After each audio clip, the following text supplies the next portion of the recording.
My parents kept calling my 12-year-old the dumb one, while her cousin got celebrated.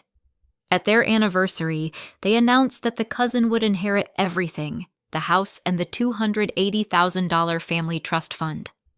I didn't cry. I got up, smiled, and said that my daughter was... My parents went pale. If you've never watched a kid realize she isn't wanted, I don't recommend it. My parents' anniversary was supposed to be a soft night. Cake, speeches, family photos, a few awkward hugs, the usual. My daughter Eliana treated it like a mission. She got dressed early, fixed her hair twice, and told me, "I'm going to record it for memories." She said it like she already knew good memories don't just happen in my family. You have to catch them while they're still alive. The second we walked in, I knew what kind of night it was going to be. Sophia, my sister Daniela's daughter, was already surrounded. People were taking pictures like she was a celebrity. Daniela and her husband Brandon stood behind her like proud managers. Eliana held her phone up anyway. Hope is stubborn. We weren't even seated before my dad did his first little jab. He passed us, glanced at Eliana's phone, and said, "Careful, sweetheart. Try to keep up." Eliana laughed politely. The laugh kids do when they're trying to be easy.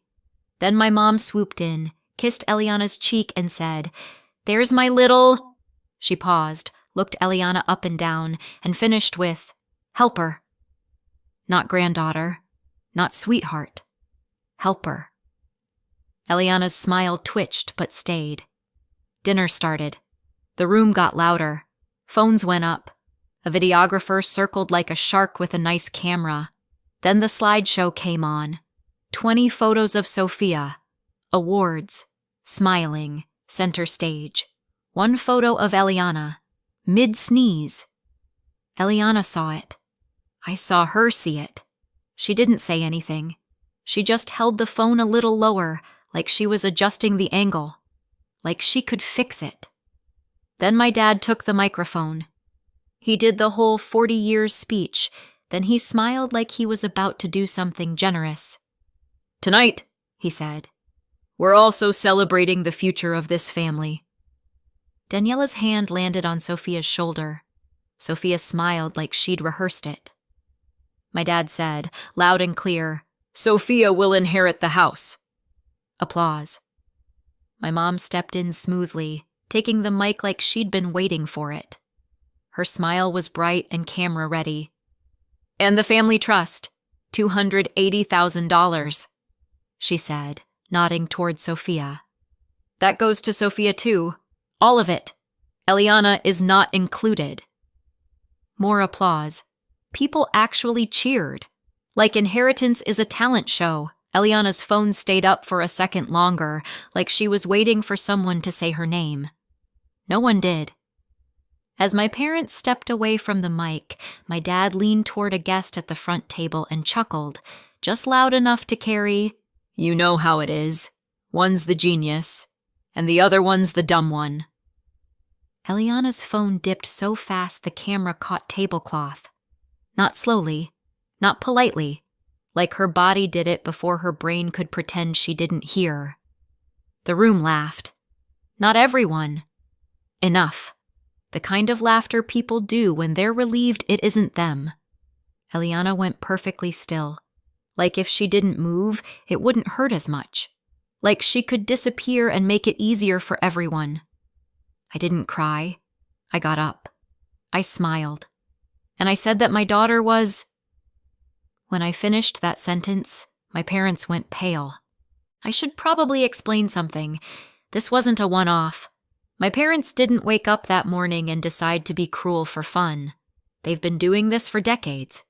They just got more comfortable doing it to a child once they realized a child can't fight back. In my family, there's always been a scoreboard. Daniela on top. Me, somewhere near the bottom. Barely on the list. I was 15. Dinner table. Sunday night. My dad asked Daniela about school. She listed grades like she was reading out a receipt. My mom beamed. "That's my girl." Then my dad turned to me. "And Maya," he said. "How's everything?" Not school, not friends, not anything specific. Just everything. Like my entire existence was a general concern. "I'm fine," I said. He leaned back and smiled like he was being kind. "Just try not to fall behind. Daniela's going places." Everyone laughed. Not mean laughter. Though we're a family, this is normal laughter. I laughed too, because I'd already learned the rule. If I react, I'm making a scene. If I stay quiet, I'm mature. So I got really good at being mature. I swallowed. I smiled. I disappeared. I got pregnant young. Eliana's dad left early and quietly, the way some people do when they don't want to be the villain in their own story. He just faded. So it was me. I worked. I raised Eliana. I figured out how to stretch time and money and patience. I learned how to sign forms with one hand while stirring pasta with the other. I became the kind of mom who can do a grocery run and a parent-teacher meeting in the same hour and still remember to pack snacks. My family didn't see competence. They saw a cautionary tale. The comments started gentle and got sharper over time. "Well, if you'd waited, kids need 2 parents. That's why she's behind. It's different when you have structure." And Daniela would sit there with Brandon and Sophia, nodding like she understood empathy while benefiting from every comparison. Then Eliana started struggling with reading. Not, she hates homework struggling. Real struggling. The kind that makes a child's confidence shrink by the day. She would stare at pages like the words were shifting. She'd lose her place, then get mad at herself like it was a moral failure. She'd read a word correctly once, and then trip over it the next time, like her brain was playing tricks.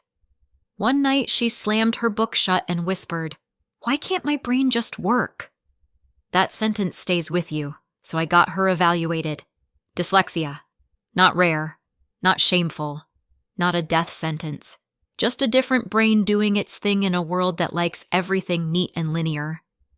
Eliana is smart, sharp, funny. She remembers details from a conversation I had 3 weeks ago that I forgot 3 minutes after it ended.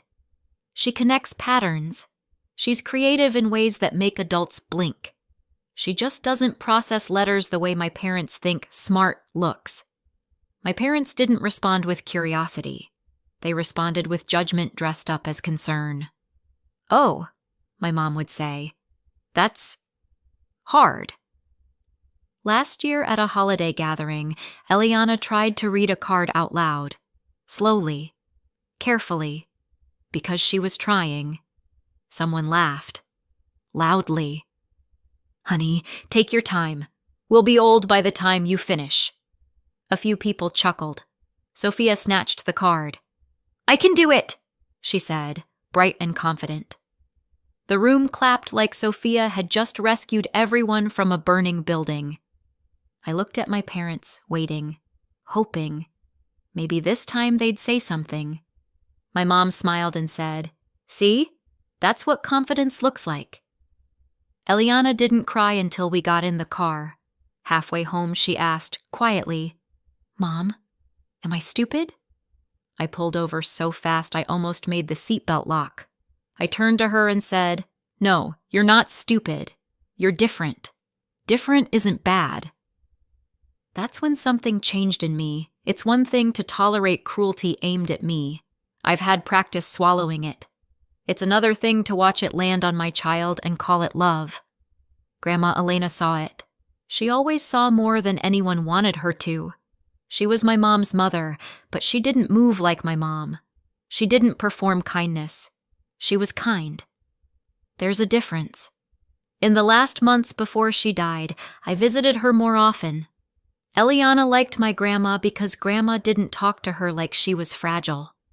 Grandma talked to her like she was a person. One afternoon, Eliana was trying to read one of Grandma's recipe cards. She stumbled on a word and her face tightened, bracing for disappointment. Grandma covered the card with her hand and said, Pause. Eliana looked up. Do you know what smart people do? Grandma asked. Eliana shrugged. They ask for what they need, Grandma said. And they don't apologize for it. Then she read the card with her, slowly, calmly. No sighs, no jokes, no comparisons. When Eliana left the room, Grandma looked at me and said, They're doing it again. I didn't ask what she meant. I knew. They did it to you, she said, and now they're doing it to her. I tried to laugh it off, because that's what I do when I don't want to cry. Grandma didn't laugh. She leaned forward. Promise me something. What?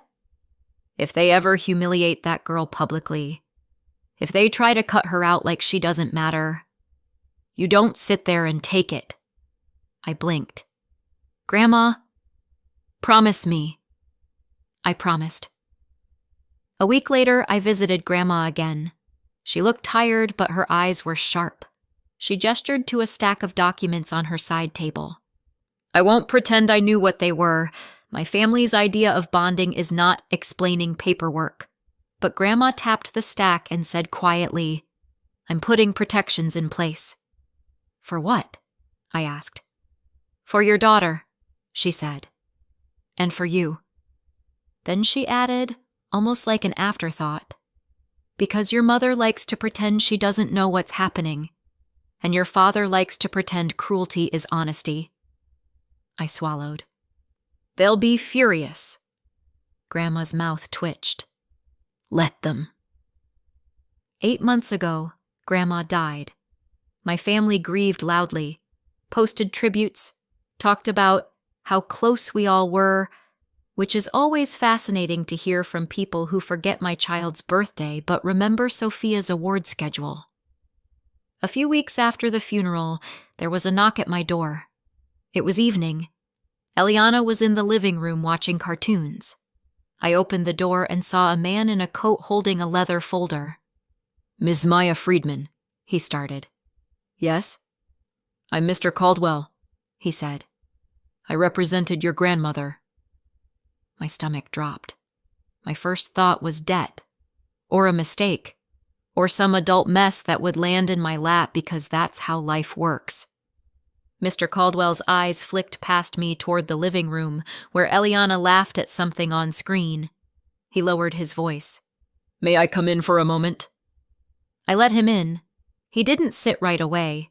He stood at my kitchen counter like he didn't want to take up space in my life, like he understood that walking into someone's home with paperwork is invasive even when it's necessary. He opened the folder and slid a sealed packet toward me. Your grandmother left this for you, he said, and she was specific about why. I stared at the packet. It looked official, the kind of thing people assume only rich families have. Spoiler, rich families don't have fewer feelings. They just have better stationery. What is it? I asked. It's a recent amendment, he said, signed shortly before your grandmother passed. My throat went dry. Why would she? Because she was aware of what was happening, he said simply. I didn't ask what he meant. We both knew. Mr. Caldwell tapped the packet gently. Your grandmother's trust owns the deed to the house and holds the funds. Your parents benefit from it. They don't control it the way they like to act like they do. That sentence settled something in me, a piece of the puzzle that had always felt off.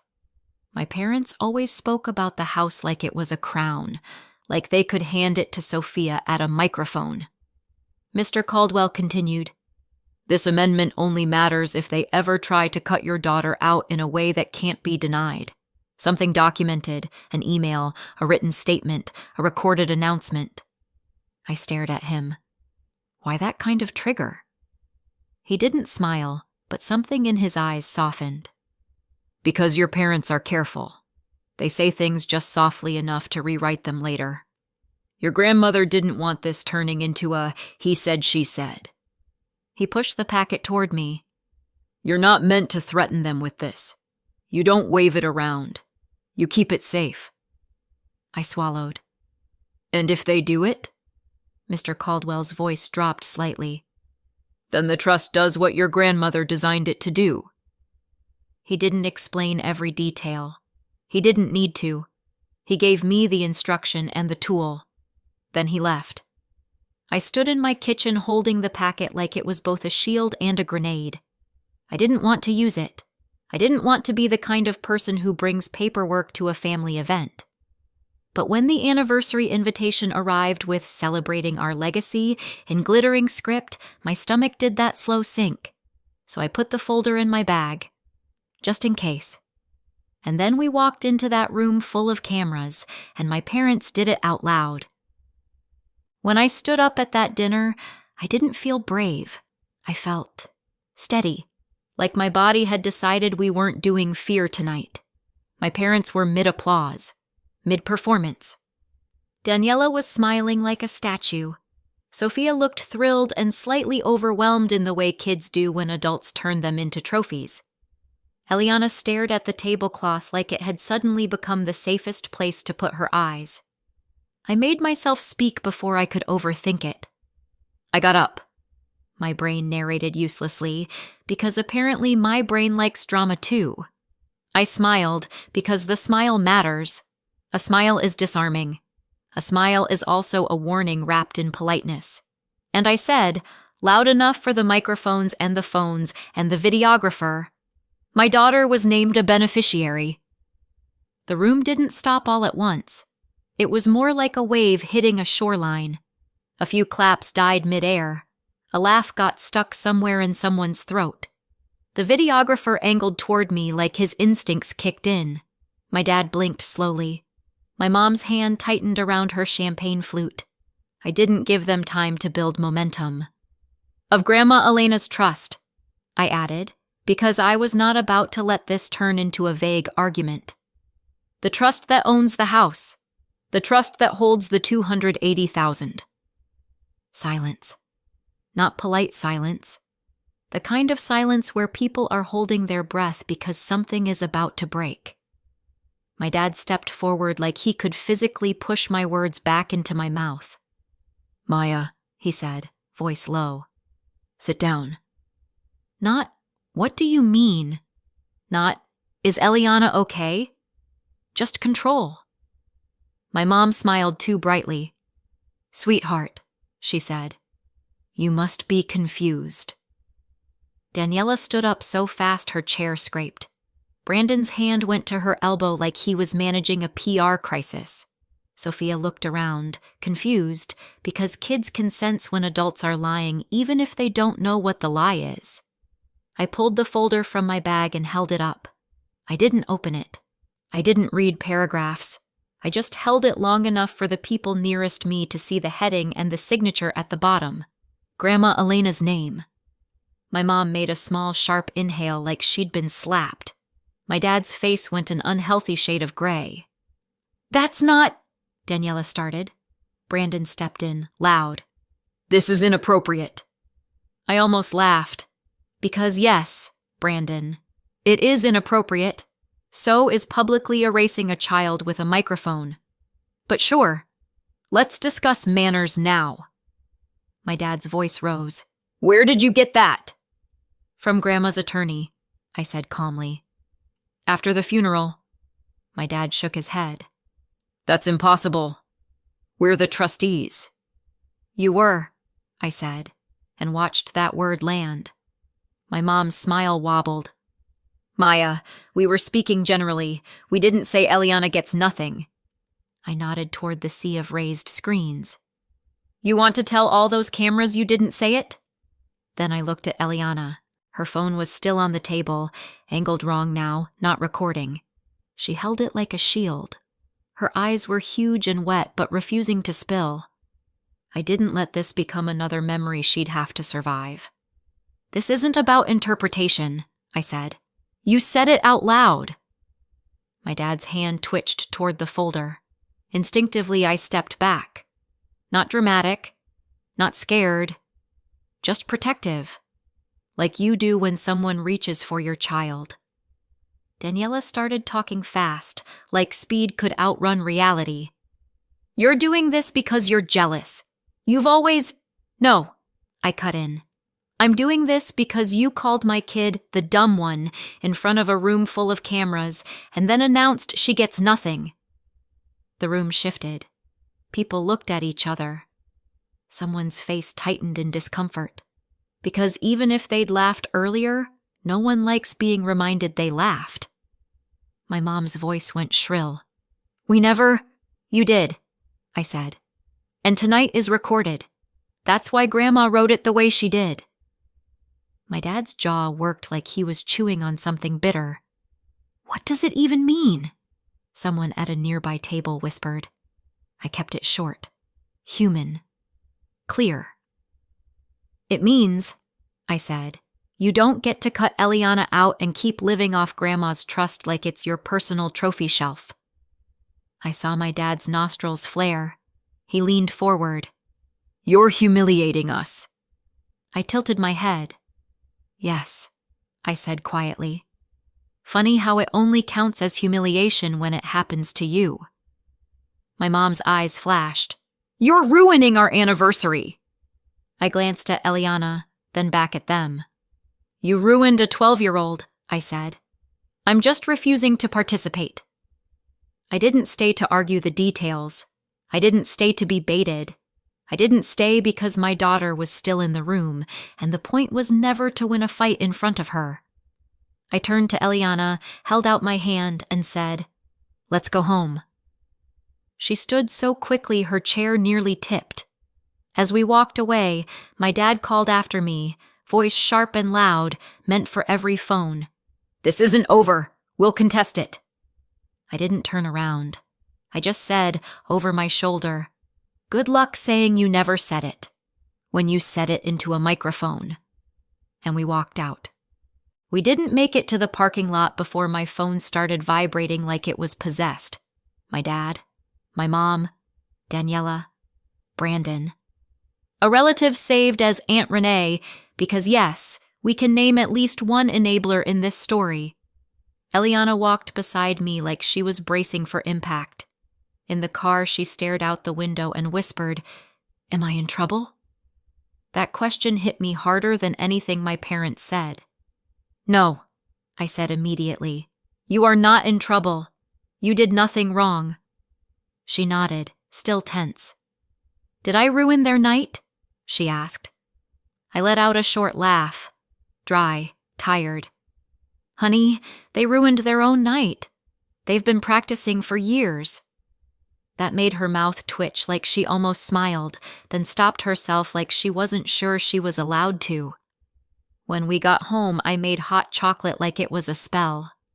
Eliana sat at the counter stirring and finally asked, "What does beneficiary mean?" "It means," I said, "Grandma wanted you protected." Eliana stared into the mug. "Because I'm dumb?" My chest tightened. I crouched so we were eye level. "You are not dumb," I said. "You're 12. You're funny. You're stubborn. You have dyslexia. Reading is harder sometimes. That doesn't make you less." She swallowed. "I don't want them to hate me." "I know," I said. And I hated that I knew. When Eliana finally fell asleep, I sat at my kitchen table, pulled up the clip from the anniversary, and emailed it to Mr. Caldwell. No speech, no explanation, just the video. At 6:12 a.m. the next morning, my email pinged. Subject line, "Confirmation of notice receipt. Elena Family Trust." That's the kind of email that makes your stomach drop even when you asked for it. I stared at it for a second, then opened it. Mr. Caldwell's name was at the top, short, clean, professional. He confirmed he had received my message and the attached video clip from the anniversary, my dad's toast, my mom's laugh, the words, "That goes to Sophia too," all of it, floating in a room full of applause. Then one sentence that made my hands start shaking. "The triggering event occurred on record. The administrative steps will begin today." Administrative steps. 2 words that sound boring until they're aimed like a weapon. At 7:03 a.m. My phone rang. My dad. I didn't answer. He called again. And again. Then a voicemail. His voice was calm at first, which is always when he's the most dangerous. "Maya," he said, "I need you to stop whatever you think you're doing. This is a misunderstanding." Then his calm snapped. "If you don't fix this, you will regret it." I saved the voicemail. Not because I'm petty, because I'm a single mom and single moms don't survive without receipts. At 8:20 a.m., Daniela texted. A long paragraph that began with, "I can't believe you would do this to Mom and Dad." I stared at it and felt something in my brain go quiet. Not numb, just done. I typed back one sentence. "You watched them do it to my child." Then I put my phone face down. Because here's what I've learned. Arguing with people who don't want truth is like trying to teach a cat algebra. It's not happening, and you'll just end up scratched. They didn't wait long to escalate. That afternoon, Eliana's school called. "Hi," the receptionist said, cheerful, unaware she was delivering a grenade. "We just wanted to confirm Eliana's grandmother and grandfather are here to pick her up." My lungs went cold. "What?" I said. "They said it's an emergency," she added. "They're listed as family on her file." Of course they were. Because years ago, when I still believed in family, I put them down as emergency contacts. I hadn't updated it yet because my life is a rotating list of things I haven't updated yet, including my stress levels. I gripped the phone so hard my fingers hurt. "Do not release her," I said, voice sharp enough to slice. "I'm on my way." I left work early, drove like my heartbeat was steering. When I got to the school office, my mom was standing there with that bright smile she uses when she wants strangers to think she's kind. My dad stood beside her, rigid, already irritated that the world wasn't bending. Eliana wasn't there yet. Thankfully. My mom turned when she saw me and said too sweetly, "Maya, we just wanted to talk to her." My dad cut in. "We're her grandparents." I walked right up to the counter and looked at the receptionist. "Remove them," I said. "From her file.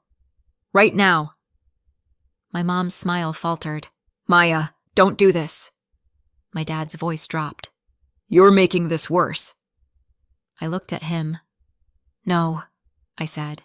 "You did that. You just tried to corner my child at school." My mom's eyes flashed. "We're family."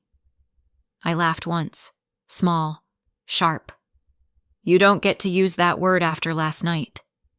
My dad leaned closer. "We can handle this privately." "You had your chance," I said. "You chose a microphone." The receptionist looked like she wanted to disappear behind the printer. My mom's voice trembled. "We weren't going to hurt her." I stared at her. "You already did." Then I turned to my dad. "Leave." He puffed up. "Excuse me?" I said leave. I repeated, calm. "Or I'll ask the school to call security." My dad's face reddened with the shock of being denied control in public. He opened his mouth. Then he looked around at the parents walking through the office, the receptionist watching, the world witnessing. He swallowed his rage. "Fine," he snapped. "We'll handle this another way."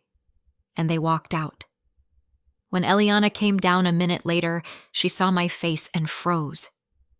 "What happened?" she whispered.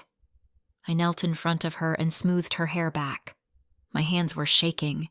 I kept my voice steady. "I changed your school pickup list," I said. "Only me. Okay?" Eliana nodded, eyes wide. Were they? "They wanted to talk," I said. "They don't get to surprise you anymore." She swallowed. Then she said, very quietly, "I'm sorry." I felt my chest crack. "No," I said immediately. No, you do not apologize for adults making choices. She leaned into me like she'd been holding herself up by stubbornness and finally ran out. I held her in the school office like I didn't care who saw. Let them record that, I thought. 2 weeks later, a thick envelope arrived by certified mail. Not to me, to them. I know because Aunt Renee texted me a photo like it was gossip she couldn't wait to deliver. There it was, a bright green sticker, signatures, official stamps. Subject printed across the top of the notice in bold. Notice of trustee removal. Elena Family Trust. Below it, another line. Notice of termination of occupancy benefit, which is a fancy way of saying you don't get to live there anymore. My hands went cold in a satisfying way. My phone rang 10 minutes later. My mom. I answered. Her voice was already in full meltdown. Maya, this is insane. This can't be happening. In the background, I heard my dad yelling. Actual yelling. Not his controlled, polished anger. Real panic. I stayed quiet and let her talk herself out. We didn't mean it, she said. We didn't mean Eliana gets nothing.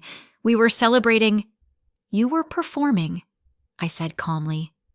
Maya, please, she begged. Call Mr. Caldwell.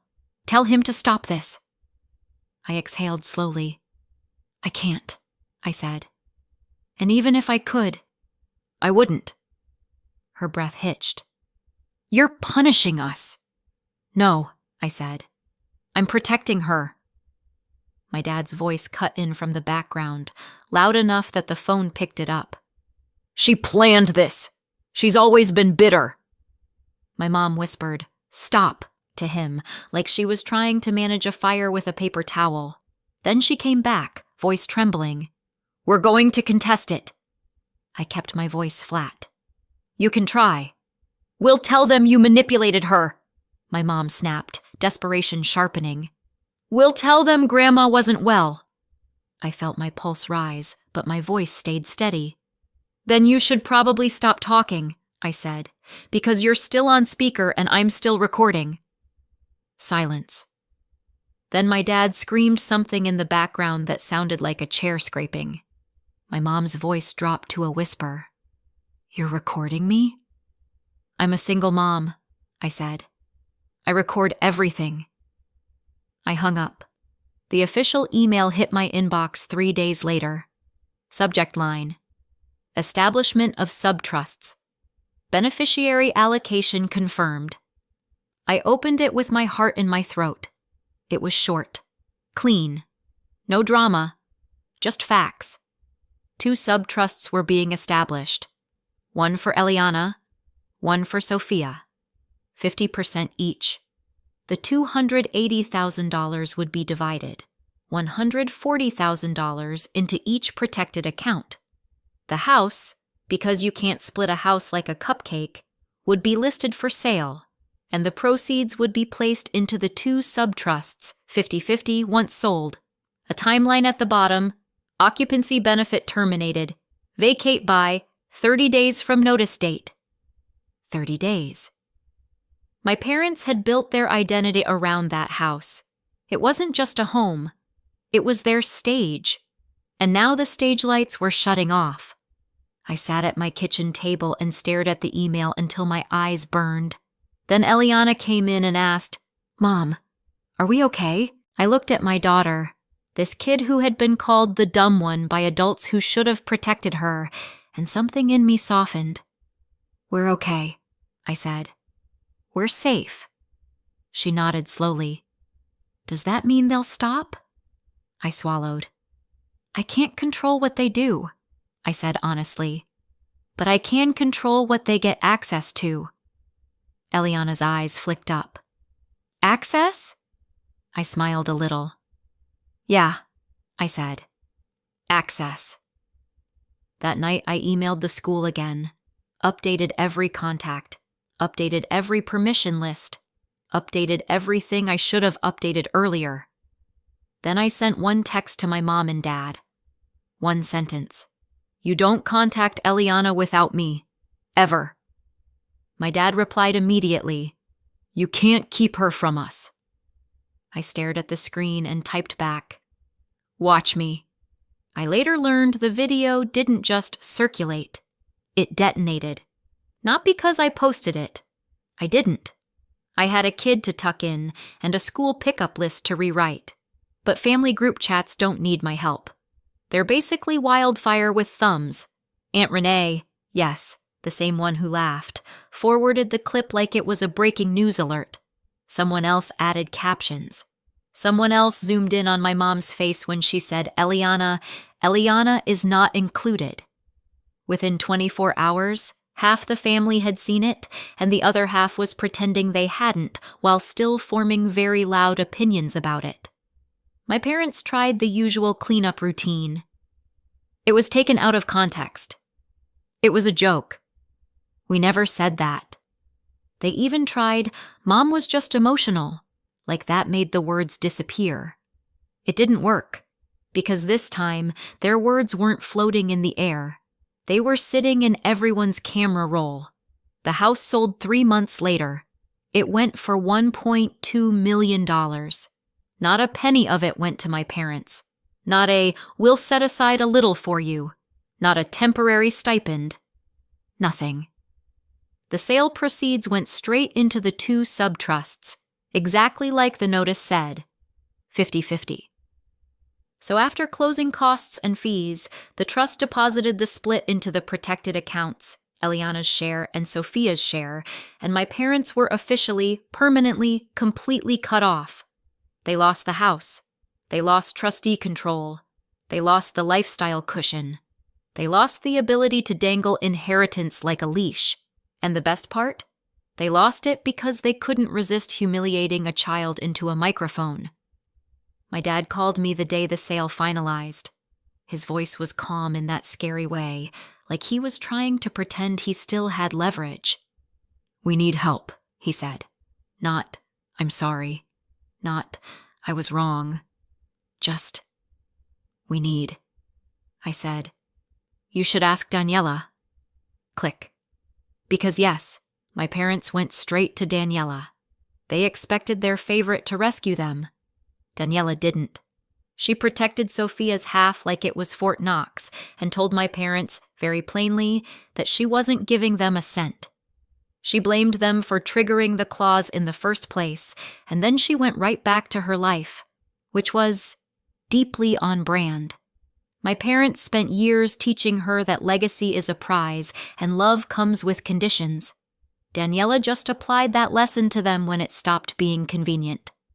After that, my parents downsized into a small rental across town. Not a tragic, living under a bridge situation. Real life isn't that cinematic. But the kind of place where nobody cares who they are, and there's no dining room big enough to host a legacy dinner with microphones. No stage, no spotlight, no audience. Just 2 people who finally had to sit with themselves. A few years later, Eliana was 16 and reading on her own, still dyslexic, still brilliant, just not ashamed anymore. As for my parents, I went no contact. They lost access to me and they lost access to her. So, did I go too far or not far enough? Let me know in the comments and subscribe for more.